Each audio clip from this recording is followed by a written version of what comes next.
My name is Diana Foster. I'm 58 years old, and what I'm about to tell you will make you question everything you think you know about a mother's love. It started with a laugh. My son's laugh. The one I used to cherish. The one that echoed through our house when he was a little boy. But this time, it was different. It was sharp, cruel. My wife really put that woman in her place, Marcus boasted. I heard his voice carry over the scent of grilled burgers and freshly cut grass at my brother's annual barbecue.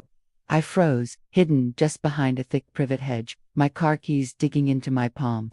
A beat of heavy silence, and then my brother Thomas's voice, low and dangerous. "That woman," he said, "is your mother. You're talking about Diana." I was that woman. The woman with the ugly, purple and yellow bruise swelling around her left eye, a little gift from my daughter-in-law Vanessa, 3 days earlier. For 32 years, I'd poured my soul into raising Marcus. After my husband passed, it was just the two of us. I built a successful orthodontics practice from the ground up, not just for me, but for him, to give him everything.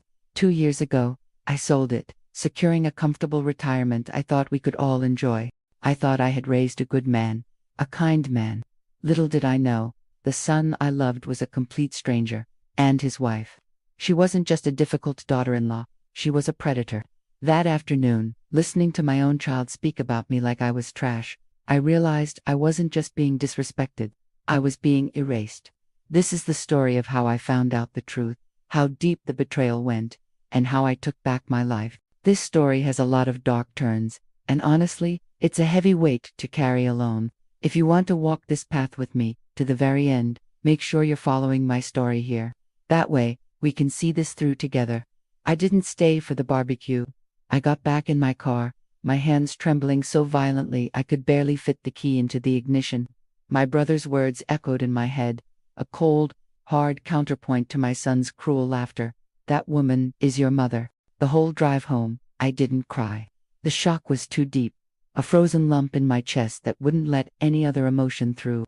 The bruise on my face throbbed, but for the first time, the physical pain was nothing compared to the sharp, jagged tear in my soul. It had all started 3 days before. I'd been wrestling with it for weeks, the constant, gnawing anxiety every time my phone buzzed with a text from Marcus. It was never just to say hello. There was always a preamble, a few kind words, and then the ask. Another emergency. Another can't-miss investment. Over $90,000 in 2 years had bled from my savings. I finally worked up the courage to say no. I drove to their house, a pristine modern box they couldn't afford, determined to set a boundary. I remember the scent of Vanessa's expensive, cloying perfume filling the air as I sat on their white leather sofa. I told them, gently, that the Bank of Mom was closed. I explained that I loved them, but they were adults and needed to learn to manage their own finances. Marcus just stared at his hands, a knot working in his jaw. But Vanessa, her smile tightened until it was a bloodless line. She started telling me I was being selfish, that I was hoarding the money from the sale of my practice, money that could be changing their lives. Her voice got louder, shriller, accusing me of not wanting to see my son happy. I stood up to leave, telling her the conversation was over. That's when it happened. She moved faster than I could have imagined. One moment she was across the room, the next her hand was a blur, and a white-hot explosion of pain erupted on my cheek. I stumbled backward, hitting the floor hard. The shock of it, the sheer audacity, left me breathless. Through the ringing in my ears, I could see Marcus, standing frozen by the fireplace. I remember him muttering her name, a weak, pathetic sound, telling her to stop, but he never moved. He never reached out a hand. He never helped his mother off the cold, polished concrete floor as his wife stood over me, breathing heavily like a victorious animal. Later that night, he had called me. He told me how sorry he was, how Vanessa was just under a lot of pressure, and that she didn't mean it. He said she felt terrible about it. That was the story he told me. The explanation. And fool that I was, a part of me wanted to believe it. But sitting there in my quiet house, the silence broken only by the hum of the refrigerator, I replayed the sound of his laughter from the barbecue. He wasn't ashamed. He was bragging. He was proud. And in that sickening moment, I understood. The phone call, the apology, it was all a lie, a performance. There was no pressure, no misunderstanding. This was a victory lap. That was the first real crack in the foundation of my world. The horrifying realization that my son hadn't just watched me get hurt, he had enjoyed it, and I had no idea what they were planning next. For the next 2 days, I existed in a fog. My house, usually a place of comfort, felt like a hollow, echoing museum of a life that was no longer mine. Every framed photo of Marcus on his first day of school, at his college graduation, even on his wedding day, smiling beside Vanessa felt like a mockery. The man in those pictures was a ghost. Or maybe, I was the one who had been blind, seeing a loving son where only a calculating stranger stood. The memory of his laughter at the barbecue was a recurring nightmare, the sound playing on a loop in the dead of night. The physical bruise on my face had started to fade, turning a sickly shade of yellow, but the internal one was just beginning to bloom, dark and deep. The turning point came on a Tuesday night. I was aimlessly scrolling through my tablet, trying to distract myself with news articles and recipes I'd never make, when a thought sparked in the darkness of my mind. It was faint at first, then insistent. Vanessa. She lived her entire life through a lens, documenting every meal, every purchase, every moment. She was obsessed with crafting an image of effortless perfection. I remembered a few years back, before things got so strained, she had insisted I join Instagram. I made an account, posted a few pictures of my garden, and promptly forgot about it. A few months ago, when I tried to look her up to see a picture of a family event, I realized I couldn't. Her profile was hidden from me, blocked. At the time, I'd dismissed it as a simple privacy setting. Maybe she only wanted close friends to see her posts. Oh, the naive fool I was. Now, that blocked account felt like a locked door, and I had a sudden, desperate need to know what was behind it. My heart started to beat a little faster. This was a line I'd never considered crossing, spying, deceiving, but they had deceived me. They had stolen from me, lied to my face, and left me bleeding on their floor. The rules had changed. I put my tablet down, the screen casting a cold blue light in my dark living room. I walked to my office and sat down at my desktop computer, my hands feeling strangely steady. I was done being the passive victim. I was done being that woman. Creating a fake identity felt both ridiculous and empowering. I chose the most generic name I could think of, Jen Smith. For a profile picture, I used a stock photo of a sunset. No followers, no posts. A complete ghost. My fingers hovered over the search bar. I typed in Vanessa's username, the one I remembered from years ago. There it was. Her profile was set to public. She hadn't blocked the world, she had only blocked me. The message was so clear, so deliberate. Everyone can see my perfect life, except for the woman who's paying for it. I clicked, and the fog I had been living in for days was instantly incinerated by a blaze of pure, white-hot rage. It was all there. A meticulously curated gallery of my stolen money. There was a photo from 3 weeks ago, of them clinking champagne glasses at a restaurant where the tasting menu costs more than my monthly grocery bill. The caption read, "Celebrating life." I checked my bank records. That was the week I'd transferred them $15,000 for the urgent kitchen renovation, after their dishwasher supposedly flooded and ruined the custom cabinets. But there was no flood. There were just $100 cocktails and caviar. I scrolled further, my stomach twisting into a tight, painful knot. A weekend trip to a 5-star spa resort in the mountains. A video of Vanessa twirling in a designer dress that cost at least $2,000. A picture of Marcus behind the wheel of a luxury sports car he'd rented for the day to treat my amazing wife. Every post, every smiling photo, was a dagger. Each one corresponded to a panicked phone call, a heart-wrenching story of financial hardship, a carefully crafted lie that I had swallowed whole. The $8,000 for an emergency root canal for Marcus, $22,000 for a once-in-a-lifetime investment opportunity. With a friend, that was a sure thing. And then, I saw it. The final, irrefutable proof. A post from 2 months prior. It was a close-up shot of a ridiculously expensive-looking handbag, a brand I only recognized from glossy magazines, sitting on the passenger seat of their car. Vanessa's manicured hand was resting on it, possessively.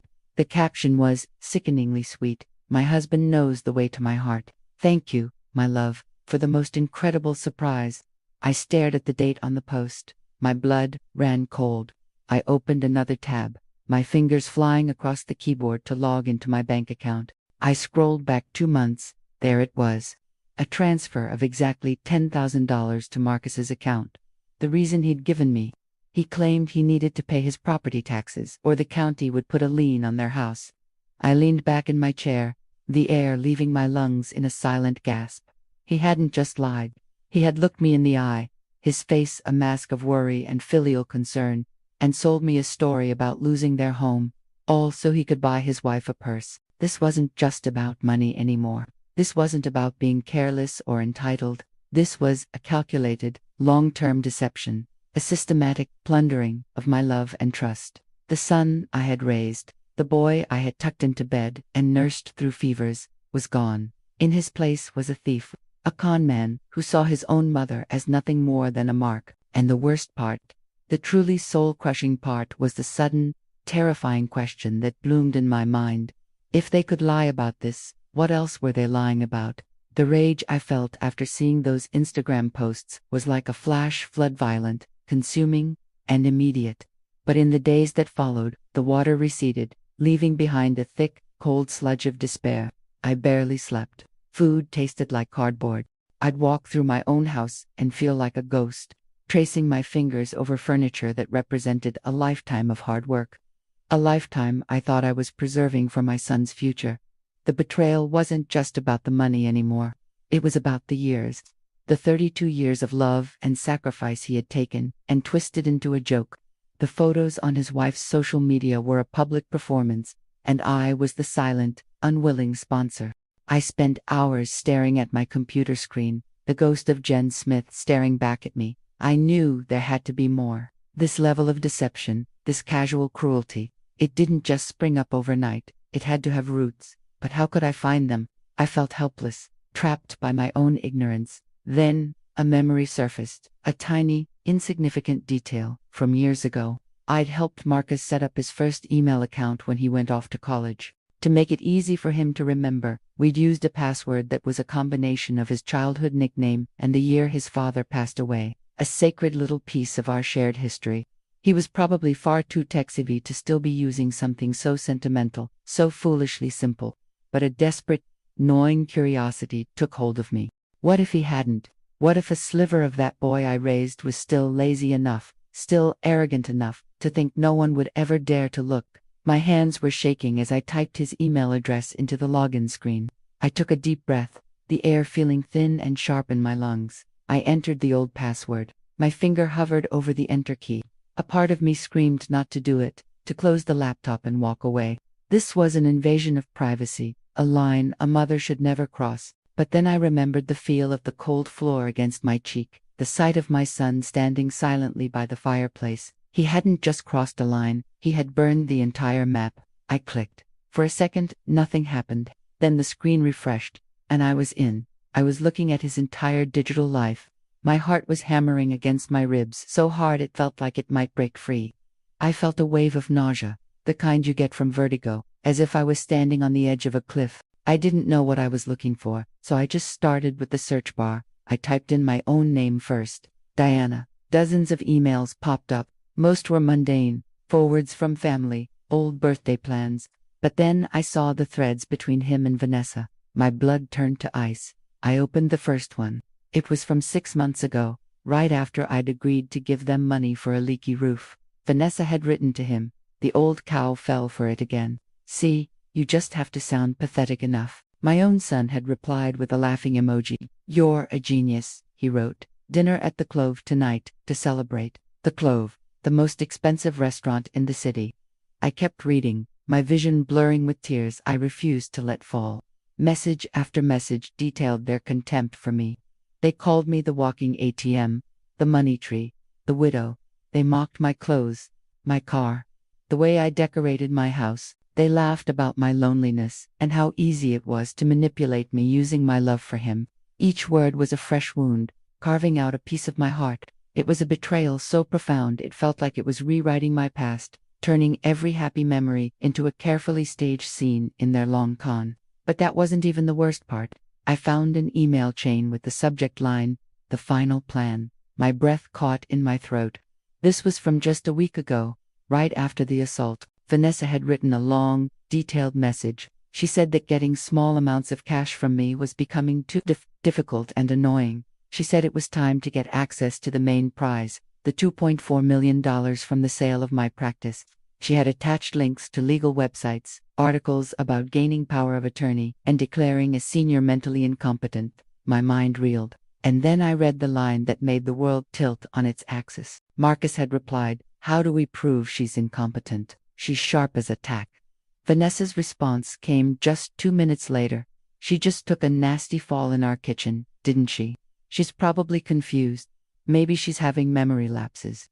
Maybe her son is just worried about his aging mother's ability to manage her own affairs after such a traumatic head injury." I pushed my chair back from the desk so fast it nearly tipped over. I stood up, my legs unsteady, and walked to the bathroom. I stared at my reflection in the mirror, at the bruised, swollen skin around my eye. The punch. It wasn't a moment of lost temper. It wasn't a mistake. It was a strategy.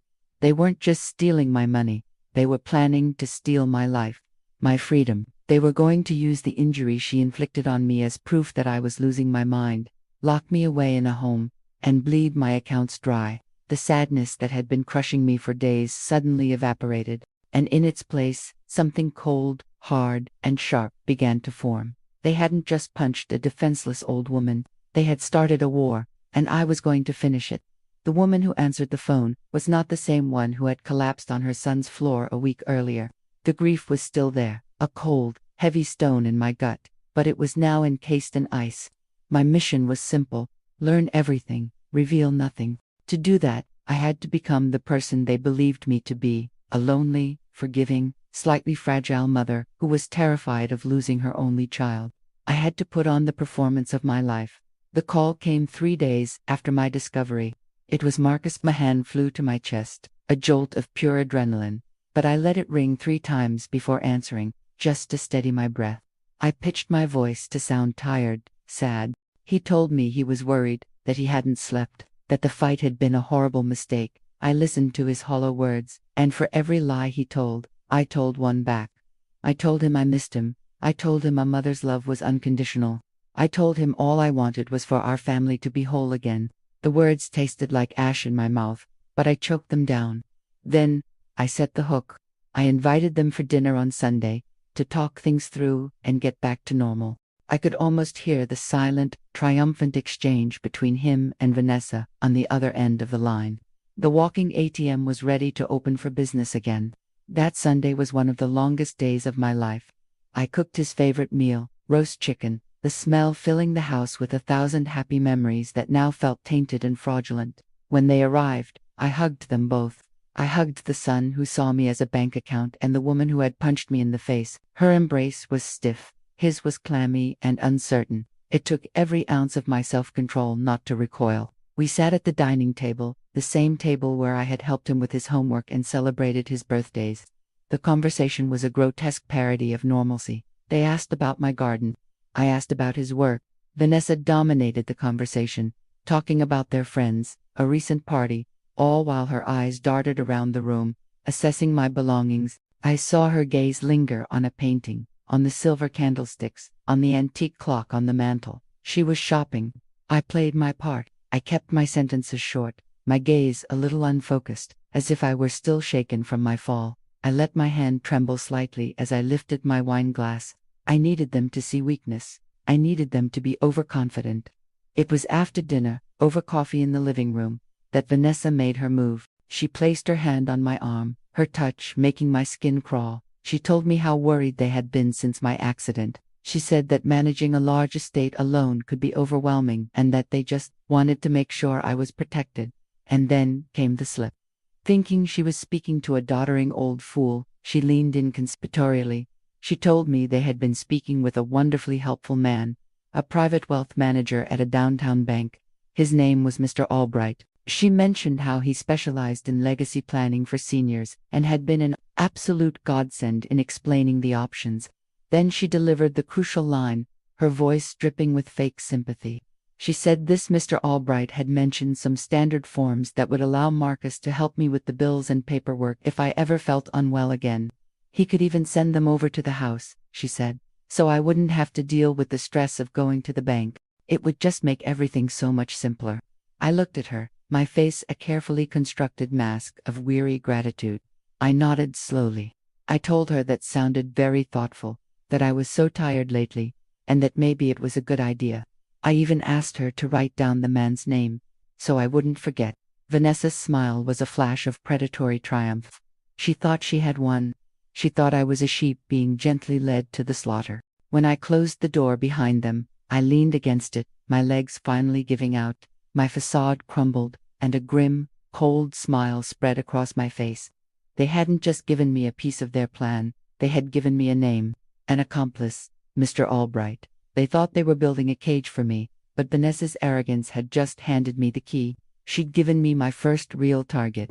The name Mr. Albright became my obsession. For 2 days, I did nothing but sit at my computer, trying to piece together a picture of the man who was helping my son steal my life. The bank's website was a dead end. It showed a polished corporate headshot, a bland bio about his 20 years in finance, and a list of his services, including elder and estate management. The phrase sent a chill down my spine. It was a euphemism for preying on people like me. I searched his name on social media, but his profiles were locked down tight. He was a professional, careful.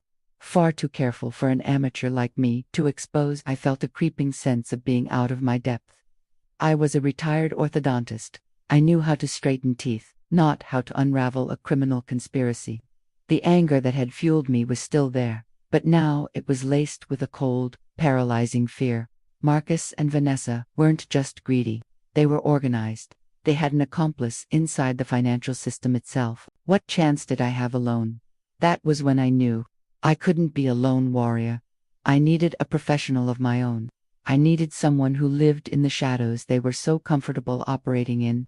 I spent an entire afternoon searching online, my hands clammy with sweat. The search terms I used felt alien and terrifying. Private investigator, financial fraud, elder abuse, investigation Portland. Page after page of flashy websites with aggressive-looking men in sunglasses. It wasn't until I added the word discreet that I found her. Susan Park. Her website was minimalist, professional. No tough guy posturing. Just a simple bio. Former forensic accountant, now a licensed private investigator, specializing in complex financial deception. There was a kindness in her photo that seemed at odds with her profession. I stared at her face for a long time before picking up the phone, my heart pounding a frantic rhythm against my ribs. Her office was in an anonymous glass building downtown. It was small, meticulously clean, and smelled faintly of lemon polish and brewed coffee. Susan Park was just like her picture, calm, intelligent eyes, and a quiet competence that immediately put me at ease. She didn't interrupt as I spoke. For the first time, I told the whole story out loud. From the punch to the barbecue to the Instagram account and the horrifying emails, I laid it all out, my voice cracking only once when I mentioned the password to his email, that little piece of our shared grief they had twisted into a tool of betrayal. When I finished, I felt hollowed out, exposed. Susan just nodded slowly, her expression unreadable. She told me she had seen stories like mine more times than she could count. She said that the most dangerous predators are often the ones we love the most. For the first time since that day in my brother's backyard, I felt seen. I felt believed. I wrote her a check for a retainer, the amount staggering, but it felt like the best money I had ever spent. It was an investment in the truth. The week I waited for her to work was excruciating. Every phone call made me jump. Every car that slowed down on my street sent a jolt of paranoia through me. I kept playing the role of the loving mother, exchanging brief, stilted texts with Marcus, all while knowing he was likely in his house with Vanessa, planning the final stages of my ruin. The call came on a Friday afternoon. Susan's voice was calm, but there was an edge to it. She told me she had her preliminary report and that we needed to meet in person. When I sat down in her office again, she didn't waste any time. She slid a thin binder across the polished table toward me. "Diana," she said, her voice gentle but firm, "what I found is worse than simple greed." I opened the binder. The first pages were printouts of Marcus and Vanessa's credit card statements. The numbers were astronomical. It wasn't just a few expensive dinners and a handbag. It was a full-blown hemorrhage of money. Leases on 2 luxury cars they couldn't afford. Mortgages on a house that was clearly beyond their means. 5-figure balances on a dozen different credit cards. They weren't living a lie. They were drowning in one. But the real discovery was in the next section. Susan had done a deep dive into Mr. Albright. He wasn't just some random banker. It turned out he had been fired from a larger, more reputable firm 5 years ago for unethical practices. He had then started his own wealth management company, which was little more than a front for connecting desperate, indebted people with high-risk, borderline illegal loans. And a year ago, he had brokered a massive, consolidated loan for Marcus and Vanessa, a loan that had saved them from foreclosure and bankruptcy. A loan that was coming due in 3 months, with a balloon payment so large it made me feel sick to my stomach. Susan pointed to a line on the loan document. "This is the true motivation," she said quietly. "It's not that they want to be rich, Diana. It's that they are about to be spectacularly, publicly ruined. They're not just trying to fund a lifestyle. They are trying to outrun a financial guillotine, and your $2.4 million isn't their get-rich-quick scheme. It's their only lifeline." I closed the binder, the plastic cover cold beneath my numb fingertips. It all clicked into place. The desperation, the escalation, the punch. This wasn't a game to them. It was a matter of survival. My son and his wife weren't just thieves. They were cornered animals. And I suddenly understood that they would do absolutely anything and destroy anyone to get out of that corner. Knowing the truth about their desperation changed everything. They weren't just a greedy couple living beyond their means. They were drowning rats in a sinking ship, and they were trying to use my life savings as a life raft. The fear I'd felt before was replaced by a chilling clarity. A cornered animal is the most dangerous kind. I couldn't just expose them. I had to dismantle them, piece by piece, before they could destroy me. Susan Park had given me the map of their crimes, but I knew I needed a general to help me plan the battle. I needed a lawyer, and not just any lawyer. I didn't need a soft-spoken family counselor who would suggest mediation. I needed a weapon. My search was targeted and methodical. I spent an entire day in my office, not looking for the highest rated or the friendliest, but for the most feared. I read legal blogs, news articles about high-profile fraud cases, and scathing courtroom reviews. One name kept appearing: James Chen. He was described as a shark, relentlessly meticulous, and the man you hire when you don't just want to win, you want to annihilate. His specialty was complex financial litigation and fraud. He was perfect. His office was the polar opposite of Susan's, located on the top floor of the tallest skyscraper in Portland. It was a world of polished black marble, gleaming steel, and floor-to-ceiling windows that offered a godlike view of the city below. The air was thin and cold, smelling of old leather and money. James Chen himself was exactly as I'd pictured, impeccably dressed in a dark suit, with a hawk-like intensity in his eyes that seemed to strip away all pretense. There was no small talk. I sat across a vast, empty mahogany desk, and he simply said, "Miss Foster, begin." I had organized everything from Susan's report into a single, slim binder. I slid it across the desk and, just as I had with Susan, I told him the story. But this time, it was different. I wasn't a heartbroken mother seeking comfort. I was a client presenting a case. My voice was steady, my narrative concise. I detailed the assault, the lies about the money, the Instagram account, the emails plotting my financial ruin, the discovery of their massive debt, and the role of their accomplice. Mr. Albright, he listened without a single interruption, his dark eyes fixed on me. He never once looked down at the binder. When I finished, a long silence stretched between us. The only sound was the faint hum of the city far below. I expected him to express sympathy or outrage. He did neither. Instead, he finally opened the binder and began to read. He turned the pages with a slow, deliberate precision.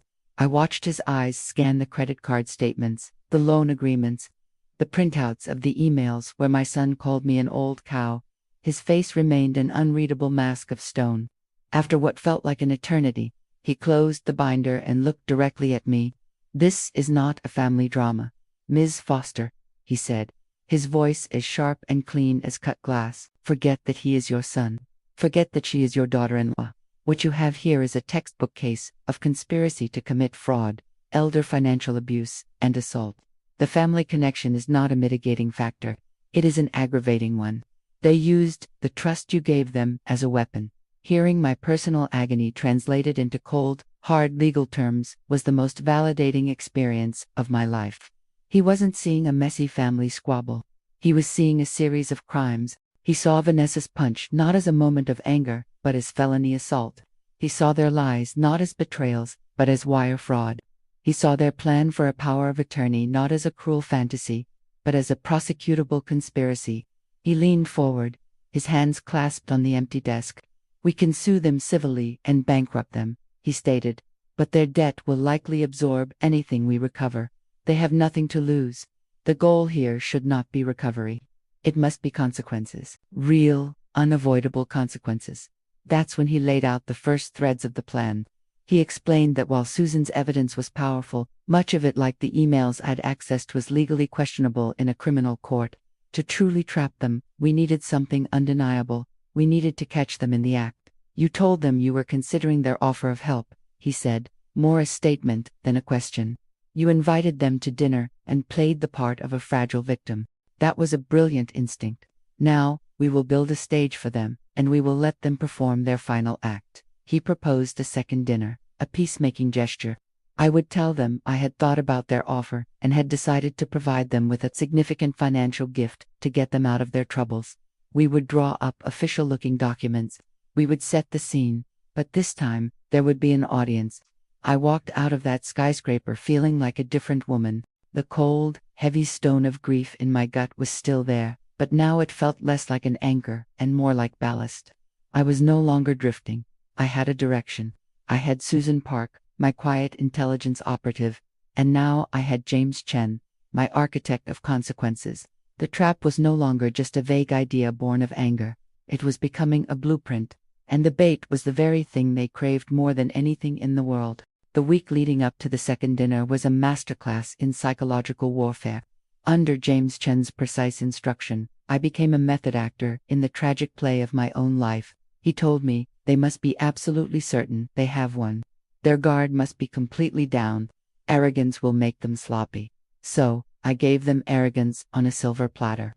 First, I called Marcus. I used the same tired, hesitant voice I had perfected before. I told him I had been doing a lot of thinking and that Vanessa was right. The stress of managing my finances alone was becoming too much. I told him I was so grateful for their concern. Then, I delivered the bait. I said I had decided to give them a substantial gift, enough to clear up their debts and give them a fresh start. I mentioned a number that was deliberately, intoxicatingly large. $300,000. There was a sharp intake of breath on the other end of the line. I could almost hear the gears turning in his head, the greedy calculations. Next, I followed up with an email, CCING, Vanessa, just as James had scripted. I put everything in writing, creating a digital paper trail. I reiterated my offer and invited them to dinner at my house the following Saturday to sign the necessary paperwork. I wrote that I wanted it to be a celebration, a new beginning for our family. Vanessa replied within minutes, her email dripping with fake affection, telling me I was the most wonderful mother in the world and that they were overwhelmed with joy. Her words were like poison darts, but this time, they couldn't touch me. I was insulated by the cold, hard certainty of what was to come. The true genius of James Chen's plan, however, was in the details. He didn't just want to expose them. He wanted to document their criminal intent beyond any shadow of a doubt. On his advice, I had a specialized security firm come to my house. While I was supposedly out for a doctor's appointment, they installed a series of high-definition pinhole cameras in my living and dining rooms. They were embedded in smoke detectors, in the spine of a book on the shelf, in a nondescript clock on the wall. They also wired the main room for sound, with microphones sensitive enough to pick up a whisper. My comfortable home was transformed into a high-tech surveillance studio. Watching the technicians work, I felt a strange sense of detachment, as if I were preparing a house for a stranger's drama. Susan Park, meanwhile, provided the final, crucial piece of the puzzle. 2 days before the dinner, she called me. She had been monitoring Vanessa's online activity and had found something. Vanessa, in her infinite arrogance, had used a public computer at a print shop to look up templates for power of attorney documents. But she had made a critical mistake. She had logged into her personal email on that computer to send the draft to herself and had forgotten to log out. The shop owner, a client of Susan's from a previous case, had found it and called her. Susan now had a copy of the very document they were planning to have me sign, a version that gave them total, irrevocable control over all my assets, citing my recent cognitive decline and unstable mental state following my fall. It was their checkmate move, ready and waiting. The night before the dinner, I stood in the center of my silent living room. The cameras were invisible. The microphones were undetectable. The stage was set. I thought about the boy I had raised, the laughter we had shared, the future I had dreamed for him. A wave of profound sadness washed over me, a final, grieving farewell to the son I thought I had. He had made his choice. He had chosen a life of lies and theft, and he was about to walk, willingly and eagerly, into the consequences. I picked up my phone and sent one last text message, not to Marcus, but to my brother, Thomas. He had been my silent, steadfast support through all of this, the one person who had never doubted me. The message was simple: tomorrow night, it's time. His reply came back instantly: we'll be there. I went to bed that night with a calm I hadn't felt in months. The fear was gone. The hurt, while still present, was now a scar, not an open wound. All that remained was a quiet, resolute purpose. They thought they were coming for a celebration. They thought they were coming for their inheritance. But I knew the truth. They were coming for a reckoning, and I was ready to give it to them. The day of the dinner arrived, not with a storm, but with a profound and unsettling calm. The world outside my window seemed to hold its breath. There was no wind, no birdsong, just the sky the color of slate. Inside, I moved with a deliberate, almost robotic, precision. Every action was a step in a carefully choreographed dance leading to the final scene. I set the dining table for 3, using the good china and the heavy silver cutlery that my own mother had left me. Each clink of metal on porcelain echoed in the silent house, a sound both funereal and final. In the kitchen, I prepared the same meal I had made for them before, a simple roast chicken. The familiar scent of rosemary and thyme filled the air, a ghost of 1,000 happier family dinners. But this time, the aroma didn't bring comfort. It felt like an accusation. I was using the symbols of my love and motherhood as props in a sting operation. I was luring my child into a trap with the promise of his favorite food. A part of me, a small, stubborn flicker of the mother I used to be, recoiled in horror at the coldness of it all. But then I would remember the feel of the floor, the sound of his laughter, the calculated cruelty in their emails, and the flicker would be extinguished by a wave of icy resolve. James Chen had delivered the gift agreement that afternoon. It looked impressively official, full of dense legal jargon he had drafted to be both enticing and ultimately meaningless. Tucked underneath it in the folder was the real document, the fraudulent power of attorney that Susan had procured, the one they thought they were bringing themselves. Our copy, their script for my destruction. I placed the folder on the sideboard in the dining room, in full view of the hidden cameras. The bait was laid. At 6:30, half an hour before they were due to arrive, I stood in my living room, smoothing the front of my dress. I could feel the low, almost imperceptible hum of the hidden recording equipment, a silent witness to what was about to unfold. I was ready. Then, at 10 minutes to 7, the doorbell rang. Early, my heart gave a single, hard jolt. My script had them arriving together. I walked to the door and looked through the peephole. It was Marcus. Alone. He was shifting his weight from foot to foot, his shoulders hunched against a non-existent wind. I opened the door, my practiced smile clicking into place, and that's when I saw the first crack in their armor. He didn't look like a triumphant victor about to claim his prize. He looked sick. His face was pale, his eyes were bloodshot, and there was a sheen of sweat on his forehead. He avoided my gaze, muttering something about Vanessa having trouble parking and that she'd be right in. He stepped inside, and the confidence he projected on the phone was gone, replaced by a nervous, twitchy energy. He couldn't stand still, his eyes darting around the room, landing everywhere but on me. He saw the folder on the sideboard, and for a moment, a flash of something relief crossed his face, but it was quickly replaced by that same haunted look. He cleared his throat and told me he just wanted to say, before Vanessa got here, how much this meant to him. He said I had no idea the kind of pressure he'd been under. He started to ramble about bills and expectations, his words tumbling out in a weak self-pitying cascade. It wasn't an apology, it was a justification, an excuse. And in that moment, listening to my son, the man I had raised, try to rationalize the impending theft of his mother's life, any lingering shred of maternal pity I had for him died. I saw him for what he was, not a monster, not a criminal mastermind, but something far more pathetic, a coward. He was weak, easily led, and terrified of his wife. Vanessa was the predator, the engine of this whole nightmare. But he was the one who held the door open for her. He was the one who pointed her in my direction. He was the willing accomplice, trading his mother's love and safety for a quieter life with a woman he was too scared to defy. He wasn't just complicit, he was contemptible. The doorbell rang again, the chime sharp and clear. Vanessa, the star of the show, had arrived. Marcus flinched, a puppet whose strings had just been yanked. I gave him a soft, reassuring smile, the mask of the doddering fool locking perfectly back into place. I walked toward the door, my steps even and measured. The sadness was gone, the conflict was gone. The house was no longer my home, it was a courtroom, and I was no longer just a victim. I was the judge, the jury, and in a few short moments, the executioner. I took one last glance at my reflection in the dark glass of the hallway mirror. The woman looking back wasn't Diana Foster, the loving mother who baked chicken and set the table with her family's heirlooms. She was a stranger, forged in betrayal and tempered by rage. And she was about to meet my son for the very first time.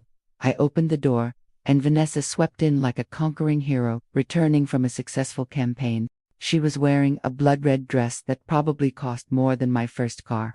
And her smile was dazzlingly, terrifyingly bright. She didn't hug me. She air-kissed the space next to my cheeks, her expensive perfume enveloping me in a suffocating cloud. She told me the house smelled wonderful, that she was so happy we were finally putting all the unpleasantness behind us. Marcus hovered behind her, a pale shadow in her vibrant wake. Her confidence was absolute. She believed she had already won. We sat at the dining table, the beautifully set plates and gleaming silverware, a grotesque parody of a happy family meal. I watched them, my heart beating a slow, steady, funereal rhythm. Vanessa chattered endlessly about their plans, about a trip to Europe they were now considering, about how this fresh start would change everything for them. She was already spending the money. Marcus just picked at his food, pushing a piece of chicken around his plate, his face a mask of sweaty anxiety. He knew, on some deep, primal level, that something was wrong. But her greed was a force of nature, and he was too weak to resist being pulled along in its current. I let her talk. I let her spin her fantasies and build her castles in the air. I let them both believe this was their victory dinner. Finally, after clearing the plates, Vanessa clapped her hands together lightly, a gesture of impatient glee. She nodded toward the folder on the sideboard. She told me how proud she was of me for being so proactive about my future, and that if I was ready, perhaps we could look over the boring paperwork and get it out of the way. That was my cue. I stood up and walked to the sideboard. I picked up the folder, but I didn't bring it back to the table. I just stood there, my back to them, and took one deep, steadying breath. I could feel their expectant eyes on me. I turned around slowly. The mask I had worn for weeks, the fragile, forgiving, slightly confused mother, was gone. I let them see the woman who had been hiding behind it, the one with eyes like chips of ice. I let the silence stretch, thick and heavy. Vanessa's smile faltered, a flicker of uncertainty in her eyes. Marcus seemed to shrink in his chair. "Before we get to that," I said, and my voice was not the one they knew. It was flat, cold, and utterly devoid of emotion. "I have some other guests joining us." As if on command, the doorbell rang. Vanessa's head whipped toward the door, her brow furrowed in confusion. Marcus flinched, spilling a few drops of water on the tablecloth. I walked to the door and opened it wide. First, my brother Thomas and his wife stepped in, their faces grim and resolute. Then came Susan Park, holding a thin leather portfolio. Behind her was James Chen, his presence sucking all the warmth from the room. And finally, 2 uniformed police officers stepped into the foyer, their expressions impassive, their hands resting calmly on their belts. The color drained from Vanessa's face. She looked from the officers to me, her mouth opening and closing silently, like a fish gasping for air. Marcus looked like he was going to be physically ill. The trap had sprung. I walked back to the center of the room. "Please," I said, my voice resonating in the sudden, tomb-like silence. "Everyone, have a seat. The show is about to begin." James Chen took a position by the fireplace, a silent, imposing statue of justice. Susan Park opened a laptop on the far end of the dining table. I looked at my son, at his wife. "You seem to think I'm a fool," I said, keeping my voice level. "You thought you could beat me, lie to me, steal from me, and that I would just, forgive. that I would hand you the keys to my entire life.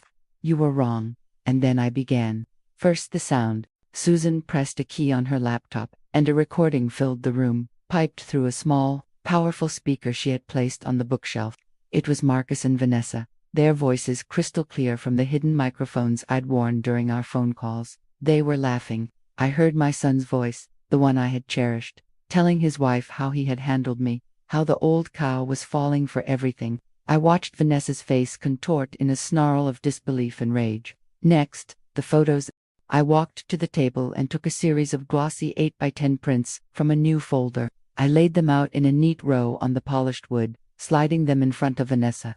One for each day for 2 weeks. The initial, shocking bloom of purple and black around my eye. The slow, ugly fade to green and yellow. A clinical, undeniable timeline of her assault. Then, James Chen stepped forward. He held up 2 documents. This, he said, his voice cutting through the stunned silence as he displayed the gift agreement I had drafted, is what you thought you were here to sign. He then dropped it on the table. He held up the second document, the one Susan had recovered. And this, is what you brought with you. A fraudulent power of attorney, predicated on the lie that Ms. Foster is mentally incompetent, a condition you intended to prove using the results of an assault you. He looked directly at Vanessa, committed. That's when she broke. Vanessa shot up from her chair, her eyes wild, and made a desperate dash for the door. But the 2 officers moved with an unnerving, practiced calm, blocking her path. She was trapped. Marcus finally found his voice, a pathetic, whining screech. He pointed a trembling finger at his wife. He started yelling that he didn't know, that it was all her idea, that she had forced him, that he never wanted to hurt me, that she had drafted the power of attorney herself. He was trying to sever the limb to save himself. But the final act was not his to write. Susan Park spoke for the first time, her voice quiet but carrying an absolute authority. That's not true, Marcus. She turned her laptop screen around. On it was a crystal-clear image of an email chain. The emails I had found, the ones where they planned everything. Her finger traced a line on the screen. This is an email from you to Vanessa, sent 2 days after the assault, with the subject line, the final plan, in it. You specifically discuss how the head injury from her little outburst could be used to fast-track the incompetency hearing. Marcus stared at the screen. The proof, his own words, his own full and willing partnership in the plot to destroy me, glowing in the silent, crowded room. He didn't scream. He didn't cry. He simply collapsed. All the air went out of him, and he folded in on himself in his chair, a broken, empty thing. The room fell into a deafening silence. The recordings were off. The evidence was presented. The lies were dead and dissected on the table.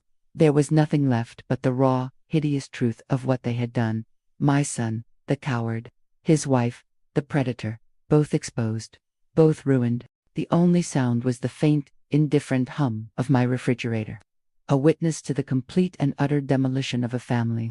When the front door finally closed, leaving me alone in the sudden, crushing silence, the first thing I noticed was the food still on the dining table.